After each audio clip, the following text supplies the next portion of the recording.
Friends, अगर आप किसी भी गवर्नमेंट जॉब की तैयारी कर रहे हो तो टेक्निकल हिंदी चैनल को यूट्यूब पर सब्सक्राइब करके बेल आइकन को जरूर प्रेस कर लें, जिससे हमारी हर वीडियो की नोटिफिकेशन आपको मिलती रहे। फ्रेंड्स, यहाँ पर बात करने वाले हैं रेलवे ग्रुप डी की डॉक्यूमेंट वेरिफिकेशन के बारे में। और आपके लिए बड़ी खुशखबरी यहाँ पर लेकर आ चुका हूँ मैं कि डॉक्यूमेंट वेरिफिकेशन की यहाँ पर ऑफिशियली डेट जो है वो है डिक्लेयर कर दी है रेलवे द्वारा। ठीक है, यहाँ पर हम बात करेंगे। देखिए, मैं आपको बता दूं कि पीटी यानी कि फिजिकल इफिशिएंसी टेस्ट जो है लगभग सभी जोन के जो है ख़त्म हो चुके हैं। आपका एक जोन बचा है, पटना जोन। ठीक है, पटना जोन बचा है। जो पटना जोन का जो फिजिकल है वो 6 अप्रैल 2019 को ख़त्म कर दिया जाएगा। यानी कि आज है 5 और कल जो है वही 6 अप्रैल।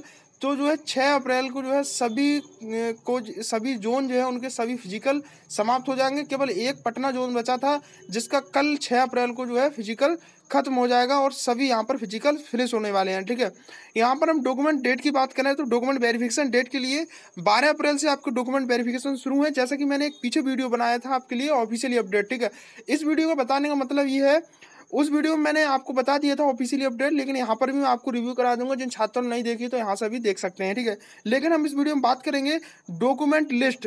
ठीक है, कि किन किन डॉक्यूमेंट की ज़रूरत पड़ेगी रेलवे डॉक्यूमेंट वेरिफिकेशन के लिए। ठीक है, और किस फॉर्मेट में आपको बनवाने पड़ेंगे। ठीक है, रेलवे का फॉर्मेट जो होता है डॉक्यूमेंट वेरिफिकेशन का वो अलग फॉर्मेट होता है।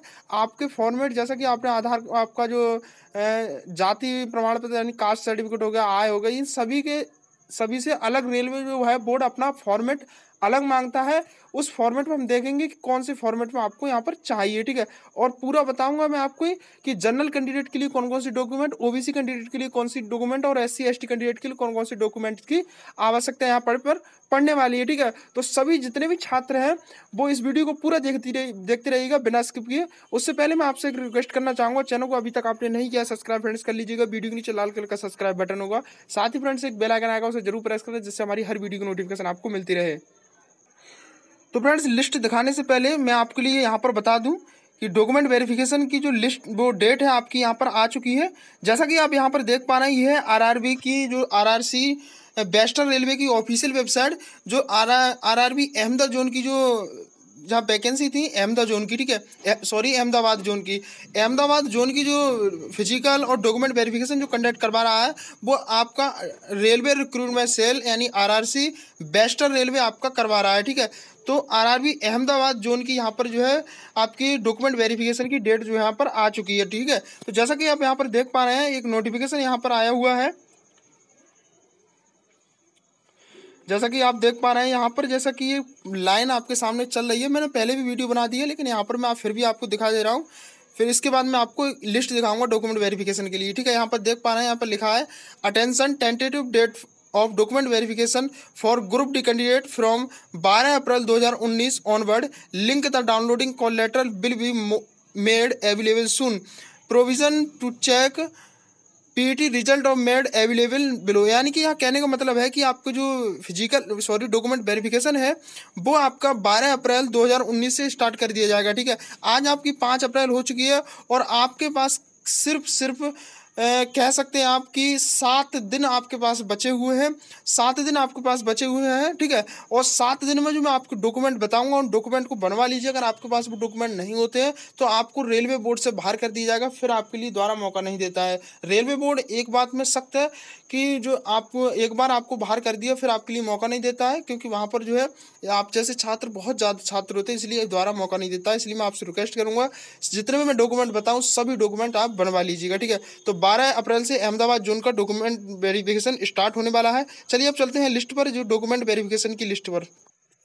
तो फ्रेंड्स देखिएगा, जैसा कि आप देख पा रहे हैं यहाँ पर मैंने यहाँ पर जो ऑफिशियली अपडेट के साथ दिया था, लेकिन उसमें ये नहीं दिया था कि मतलब जो कैटेगरी वाइज नहीं दिए थे, तो वहाँ से मैंने इसको सभी उठाकर कैटेगरी वाइज ज्वाइन कर दिए। जैसा कि आप देख पा रहे हैं, सबसे पहले ओबीसी कैंडिडेटों के लिए बता दिए हैं कौन कौन से डॉक्यूमेंट चाहिए, उसके बाद एससी एसटी कैंडिडेटों के लिए, उसके बाद जनरल कैंडिडेटों के लिए। ठीक है, तो कैटेगरी वाइज मैंने बता दिए जिससे आपको आसानी से समझ आ जाए और आप आसानी से अपने डॉक्यूमेंट्स को बनवा लें, क्योंकि 12 तारीख बहुत दिन नहीं है, 7 दिन बीच में है और आप 7वें दिन जो है आप वहाँ पर जाएंगे, उपस्थित होंगे।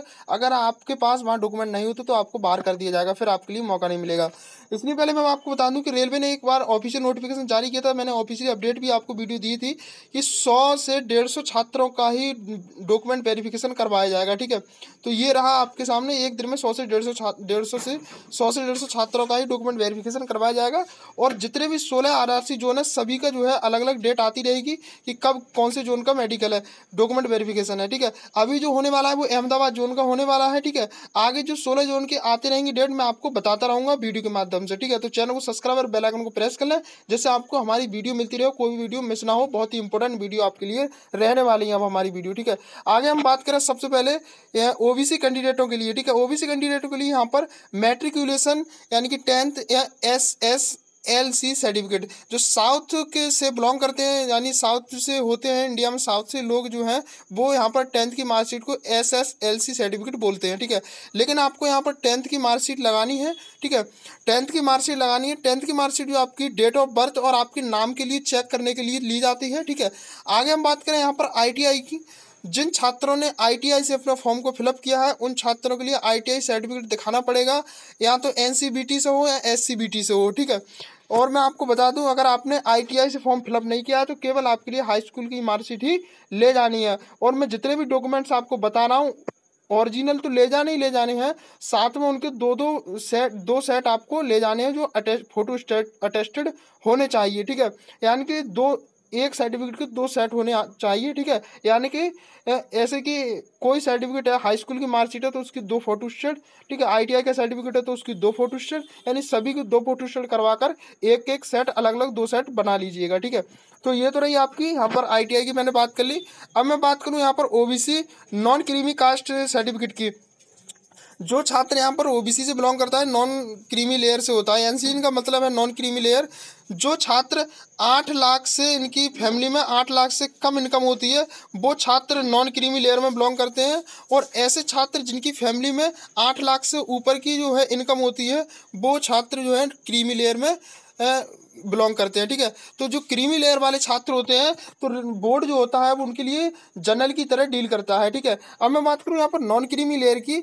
जो नॉन क्रीमी लेयर है OBC कैंडिडेट कास्ट सर्टिफिकेट के लिए, इसका एक एनेक्सर जो है मैंने पहले ही बताया था, एक एनेक्सर फॉर्मेट दिया है रेलवे ने, वो मैं आपको यहाँ पर बताऊँगा अभी कि किस एनेक्सर में आपको जो है नॉन क्रीमी लेयर का कास्ट सर्टिफिकेट बनवाना है। सभी ऑफिशियली बताऊँगा मैं आपको किस फॉर्मेट में आपको बनवाने हैं ऑफिशियली। ठीक है, वो मैं आपको अभी दिखाऊंगा, पहले यहाँ पर ये सभी बता दूं उसके बाद। ठीक है, तो सभी जैसा कि मैं OBC का पूरा बता दूं ये, उसके बाद मैं फॉर्मेट बताऊंगा कि किस फॉर्मेट में आपको बनवाना पड़ेगा। ठीक है, ये तो रहा आपकी नॉन क्रीमी लेयर का। ठीक है, मैं आपको बता दूं जो कैंडिडेट नॉन क्रीमी लेयर से बिलोंग करते हैं उनके लिए रेलवे भर्ती बोर्ड जो है 27% का रिजर्वेशन देता है जॉब में। ठीक है, 27% का रिजर्वेशन नॉन क्रीमी लेयर वालों के लिए रिजर्वेशन देता है। ठीक है, आगे हम बात करें यहाँ पर non creamy layer declaration form. ठीक है, डिक्लेरेशन फॉर्म भी होता है जो आपने रेलवे ने फॉर्मेट दे दिया है, किस फॉर्मेट में बनवाना है वो मैं अभी आपको बताऊंगा। Non creamy layer declaration form इसलिए रेलवे बोर्ड बनवाता है क्योंकि बहुत से छात्र ऐसे होते हैं वो बिलोंग तो करते हैं SC या जनरल से, लेकिन वो भर देते हैं नॉन क्रीमी लेयर जिससे उनको रिजर्वेशन मिल जाए। ठीक है, तो यहाँ पर उन छात्रों के लिए डिक्लेरेशन फॉर्म इसलिए भरवाता है रेलवे बोर्ड, जिससे अगर आप नॉन क्रीमी लेयर अगर वहाँ पर चूज़ करते हो कि हम नॉन क्रीमी लेयर से हैं तो आपके लिए वहाँ पर रेलवे बोर्ड डिक्लेरेशन करवाता है कि हम जो है नॉन क्रीमी लेयर से बिलोंग करते हैं, अगर हमारे डॉक्यूमेंट्स गलत होते हैं तो हम पर कोई भी कार्रवाई आप कर सकते हैं, इसलिए आपका नॉन क्रीमी लेयर का डिक्लेरेशन फॉर्म जो है भरवाया जाता है आपके लिए। ठीक है, अब हम बात करते हैं इस पर इनकम सर्टिफिकेट की फॉर EBC। ठीक है, इनकम सर्टिफिकेट फॉर EBC, जिन छात्रों ने अपना इनकम सर्टिफिकेट लगाकर 500 रुपये की जगह 250 रुपये की फीस चालान ही करवाया है, जिन्होंने 250 रुपये का चालान करवाया है 500 की जगह, क्योंकि आप सभी को पता है जनरल और OBC वाले कैंडिडेट के लिए 500 रुपये की फीस रखी गई थी।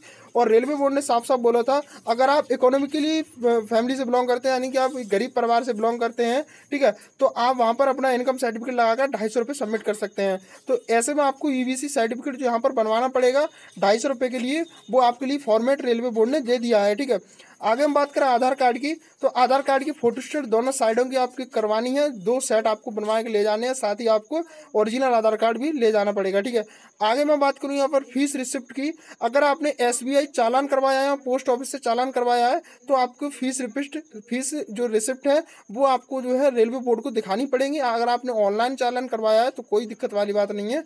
ठीक है। अगर आपने SBI से या पोस्ट ऑफिस से चालान करवाया तो आपको वहाँ पर दिखाना पड़ेगा।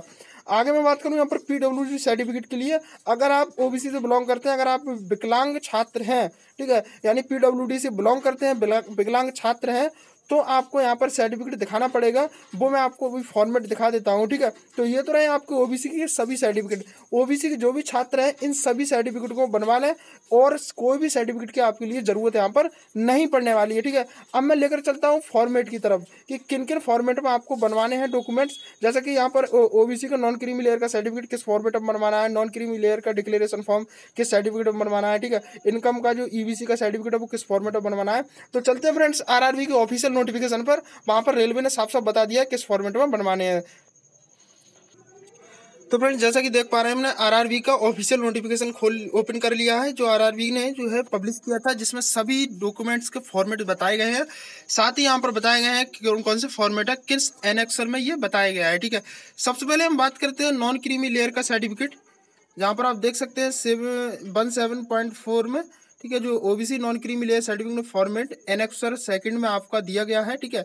साथ ही यहाँ पर हम बात करेंगे जो OBC नॉन क्रीमी लेयर का डिक्लेरेशन सर्टिफिकेट है वो एनेक्सर सेकंड A में दिया गया है। साथ ही यहाँ पर हम बात करेंगे अगर कोई सर्टिफिकेट जो है मैंने अभी बताया आपको इनकम सर्टिफिकेट के लिए, अगर आप इकोनॉमिकली बैकवर्ड क्लास से हैं, यानी EBC से 500 की जगह 250 रुपये आपने फीस दी है, तो आप एनेक्सर थर्ड का जो है फॉर्मेट बनवाना पड़ेगा। उसके बाद हम PWD कैंडिडेट की बात करेंगे, ठीक है, जो आपके लिए 5th A 5th B 5th C में आपको बनवाना पड़ेगा, ठीक है। अब हम इन फॉर्मेट को देख लेते हैं सभी के। तो जैसा कि फ्रेंड्स आप देख पा रहे हैं स्क्रीन पर, हमने यहाँ पर ओपन कर लिया है OBC कैंडिडेट के लिए सर्टिफिकेट, वो कास्ट सर्टिफिकेट OBC कैंडिडेट के लिए एनेक्सर सेकंड का, ठीक है। तो यहाँ पर आप देख सकते हैं OBC सर्टिफिकेट फॉर्मेट किस फॉर्मेट में आपका रहना चाहिए, ठीक है। तो आप यहाँ पर देख सकते हैं इस फॉर्मेट में आपका OBC का सर्टिफिकेट रहना चाहिए, ठीक है। आप इसको करना क्या है, RRB की ऑफिशियल वेबसाइट पर जाकर 2018 का जो है आपको वहाँ पर ओपन करना है, जो आपका वैकेंसी ग्रुप डी की है।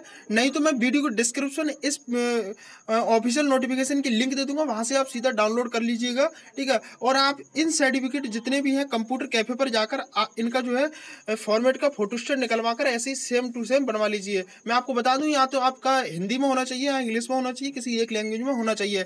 ऐसा नहीं हो आपने सर्टिफिकेट ये वाला बनवा लिया और हिंदी में, अगला सर्टिफिकेट इंग्लिश में, तो इस तरह का ना होनी चाहिए। जितने सर्टिफिकेट होने चाहिए वो सभी या एक लैंग्वेज में होनी चाहिए, या इंग्लिश या हिंदी, ठीक है। तो ये तो रहे आपके OBC सर्टिफिकेट, जिसमें आपको ऑथराइज करवाना है, साइन करवाना है, या तो डिस्ट्रिक्ट मजिस्ट्रेट हो या ADM हो, ठीक है, या आपको डेप्यूटी कमिश्नर हो, ठीक है, या कोई उच्च अधिकारी रैंक का ऑफिसर हो, जिला लेवल के अधिकारी हो, उनसे आपको यहाँ पर जो है उनसे अटेस्ट करवा कर रखवाने हैं, ठीक है। तो ये आपके लिए है OBC सर्टिफिकेट, ठीक है।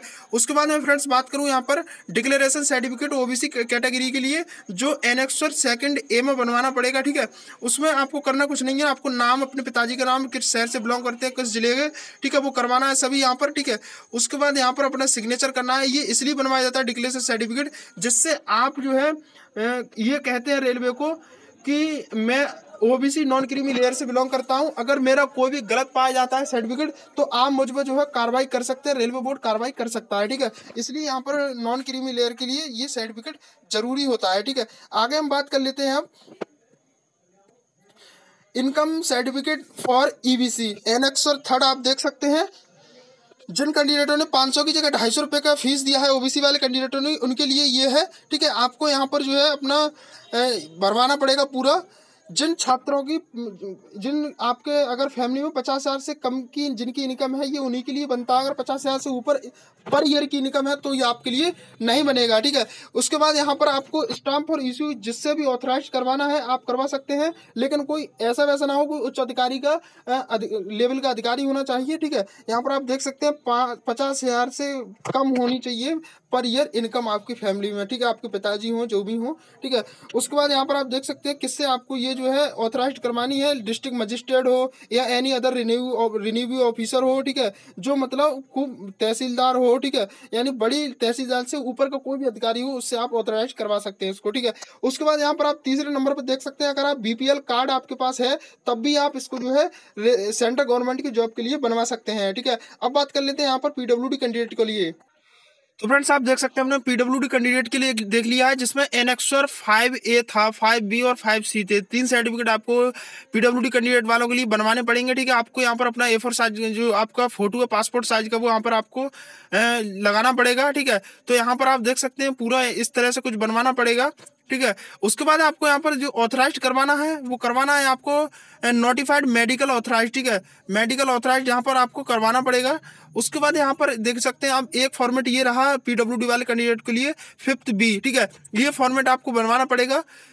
और उसके बाद यहाँ पर आप देख सकते हैं एक रहा 5th C, एक सर्टिफिकेट पीडब्ल्यूडी वाले कैंडिडेट के लिए ये बनवाना पड़ेगा। ठीक है, उसके बाद फ्रेंड्स मैं यहाँ पर बात करूँ आपको ऑथराइज किससे करवाना है, किससे ये चेकअप करवा के आपको करवाना है। कोई उच्च अधिकारी या बड़ा कोई पुलिस ले जो सॉरी कोई मेडिकल अधिकारी जो हो, डॉक्टर, बड़ा डॉक्टर कोई हो, उससे ही आपको करवाना पड़ेगा। ठीक है, यानी कि कह सकते हैं MBBS डॉक्टर हो, ठीक है, MDS जितने भी डॉक्टर होते हैं वो उनसे करवाकर आप जो है इसको ले जाइएगा बनवाकर। इसी फॉर्मेट में आपको बनवाना पड़ेगा। और आपने इस फॉर्मेट में नहीं बनवाया तो आपको जो है बाहर कर दिया जाएगा। ठीक है, आगे हम देख लेते हैं।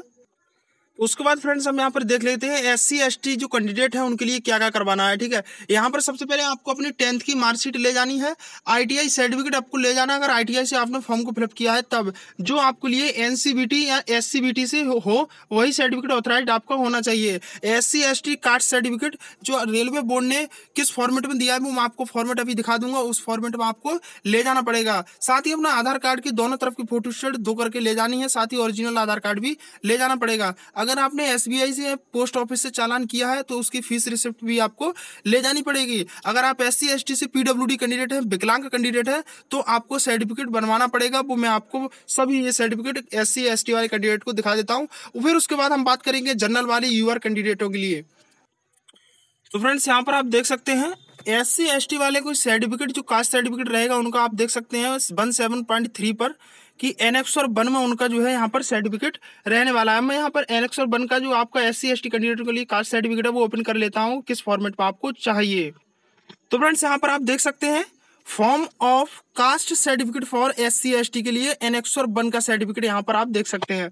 देखिए फ्रेंड्स मैं आपको बता दूं इसी फॉर्मेट में आपको ले जाना। अगर आपके पास कास्ट सर्टिफिकेट जो बनता है आपका तहसील से, ब्लॉक से, ठीक है, उस सर्टिफिकेट को नहीं ले जाए लेकिन वहां पर उसको नहीं देखेंगे। वो रेलवे बोर्ड का अलग ही फॉर्मेट होता है अपना सभी डॉक्यूमेंट्स का। ठीक है, तो इस तरह का आपको प्रिंट आउट करवा के ले जाना और आपको अपना भरवा के यहाँ पर इसे पूरा यहाँ पर किससे ऑथराइज करवाना है वो मैं आपको बता देता हूँ। पूरा इसी फॉर्मेट में आपका होना चाहिए। ये है आपका कास्ट सर्टिफिकेट SC और ST कैंडिडेटों के लिए। ठीक है, तो यहाँ पर आपको करवाना क्या है, यहाँ पर आप देख सकते हैं या तो आपके लिए यहाँ पर सिग्नेचर जो आप ऑथराइज करवाना है यहाँ पर वो आपको करवाना है या तो डिस्ट्रिक्ट मजिस्ट्रेट हो या एडिशनल डिस्ट्रिक्ट मजिस्ट्रेट हो यानी ADM, या तो कलेक्टर हो या डिप्टी कमिश्नर हो या एडिशनल डिप्टी कमिश्नर हो या डिप्टी कलेक्टर हो या फर्स्ट क्लास के कोई अधिकारी हो मजिस्ट्रेट। ठीक है, सब डिविजनल मजिस्ट्रेट हो, तालुका मजिस्ट्रेट हो, एग्जीक्यूटिव मजिस्ट्रेट हो, एक्स्ट्रा असिस्टेंट कमिश्नर हो, उसके बाद चीफ प्रेसिडेंसी मजिस्ट्रेट हो, एडिशनल चीफ प्रेसिडेंसी हो मजिस्ट्रेट, प्रेसिडेंसी मजिस्ट्रेट हो, रेवेन्यू ऑफिसर कोई हो। ठीक है, इस तरह के कोई सभी अधिकारी आपके होने चाहिए। इन किसी से भी आप जो है इसे ऑथराइज करवा सकते हैं। ठीक है, अब हम बात कर लेते हैं UR कैंडिडेटों के लिए, जर्नल वालों के लिए। और हाँ फ्रेंड्स मैं यहाँ पर और आपको बता दूं कि जो आपका जो छात्र हैं PWD वाले SC और ST कैंडिडेट वो मैंने अभी आपको OBC वालों के लिए बताया था, उसी फॉर्मेट में आपको बनवाना पड़ेगा। जैसा कि यहाँ पर आप देख सकते हैं जो आपका PWD का सर्टिफिकेट है वो सभी कास्टों के लिए सेम रहेगा। ठीक है, इसी फॉर्मेट में आप सभी कास्ट के बनवा लिए, चाहे वो जनरल से बिलोंग करते हो, चाहे OBC, चाहे SC ST किसी से भी बिलोंग करते हो, सभी के लिए PWD वालों के लिए यही सर्टिफिकेट मान्य रहेंगे। ठीक है, इसी फॉर्मेट में आपको बनवाना पड़ेगा। उसके बाद फ्रेंड्स यहाँ पर हम बात कर लेते हैं जनरल वाले के लिए UR कैंडिडेटों के लिए 10th की मार्कशीट आपके लिए होनी चाहिए। ठीक है, ITI से अगर आपने फॉर्म को फिलअप किया है तो ITI का सर्टिफिकेट SCBT या NCBT से होना चाहिए। आधार कार्ड की फोटोस्टेट दोनों साइडों की। ठीक है, उसके बाद यहाँ पर फीस रिसिप्ट आपकी होनी चाहिए। आपने SBI या पोस्ट ऑफिस से अगर चालान किया हो तब PWD सर्टिफिकेट आप होना चाहिए। अगर आप जनरल से बिलोंग करते हैं और आप PWD कैंडिडेट है तब आपके लिए जो मैंने अभी SC और ST और जनरल OBC वालों के लिए बताई सेम टू सेम वही सर्टिफिकेट आपके लिए होने चाहिए। ठीक है, तो फ्रेंड्स ये थे आज के सभी डॉक्यूमेंट्स, बहुत ही इंपॉर्टेंट। फ्रेंड्स अब बात आती है कि जो सर्टिफिकेट है कितने पुराने होने चाहिए। ठीक है, मैं आपको बता दूं अगर आपके 1 साल से यानी 1 साल के अंदर के बने हुए हैं तो कोई दिक्कत की बात नहीं है। यानी कि कहने का मतलब है 1 साल से ज़्यादा पुराने सर्टिफिकेट नहीं होने चाहिए। ठीक है, और अगर आप नए सर्टिफिकेट बनवा लें तो बहुत ही अच्छी बात है, क्योंकि रेलवे बोर्ड के हर नियम बदलते रहते हैं। अगर आप वैसे तो यहाँ पर रेलवे बोर्ड का अगर 1 साल से पुराने 1 साल तक अगर पुराने हैं तो कोई दिक्कत नहीं है, लेकिन 1 साल से ज़्यादा पुराने आपके नहीं होने चाहिए। लेकिन अगर आपके पास टाइम बचता है तो आप प्लीज़, आपसे एक अनुरोध है, सभी नए डॉक्यूमेंट बनवा लीजिए, बहुत ही अच्छा रहेगा आपके लिए, ठीक है। लेकिन यहाँ पर मैं आपको थोड़ी और जानकारी देता हूँ कि यहाँ पर देखिए जो एनओसी सर्टिफिकेट वालों के लिए कमेंट्स भी मेरे पास आए थे। एनओसी फ्रॉम यहाँ पर 17.10 में देख सकते हैं, NOC from serving employment with the date appointment. अगर यानी कि यहाँ कहने का मतलब ये है कि अगर आप कहीं भी जॉब करते हैं, यानी कहीं से आप जॉब करते हैं, तो वहाँ का एनओसी आप बनवा कर लाइएगा, जिससे आपको वहाँ पर जो है रेलवे बोर्ड जो है वहाँ से आपको डॉक्यूमेंट वेरिफिकेशन के लिए क्वालिफाई कर दे। अगर आप कहीं काम करते हैं और एनओसी के लिए नहीं लाते बनवाकर, तो आपको डिस्क्वालीफाई कर दिया जाएगा। आगे यहाँ पर बताया गया है कि NOC from serving defence personnel, ठीक है। अगर यहाँ तो आप कहीं डिफेंस में अगर काम करते हैं तो वहाँ का एनओसी आपको लाना पड़ेगा, तभी आप क्वालिफाई किए जाएंगे, ठीक है। ये रहे फ्रेंड्स सभी अपडेट और सभी लिस्ट मैंने आपको बता दी डॉक्यूमेंट वेरिफिकेशन के लिए कौन कौन से सर्टिफिकेट चाहिए, और कैटेगरी वाइज मैंने आपको सभी बता दिए। तो मैं उम्मीद करूंगा वीडियो आपको पसंद आएगा फ्रेंड्स। वीडियो को लाइक नहीं किया तो कर लीजिएगा, वीडियो को ज़्यादा से ज़्यादा शेयर करें, जिससे सभी छात्रों को पता चल सके जो डॉक्यूमेंट वेरिफिकेशन के लिए क्वालिफाई हुए हैं। तो मैं उम्मीद करूंगा आप वीडियो को जरूर लाइक करेंगे, और कोई दिक्कत प्रॉब्लम रह गई हो या मुझसे कुछ छूट गया हो तो कमेंट करके बता दीजिएगा। मैं नेक्स्ट वीडियो में उसको भी इंक्लूड करके आपको बता दूंगा, ठीक है। तो मैं आप चैनल को अभी तक सब्सक्राइब नहीं किया तो कर लीजिएगा, साथ ही बेल आइकन को प्रेस कर लें। धन्यवाद दोस्तों वीडियो देखने के लिए।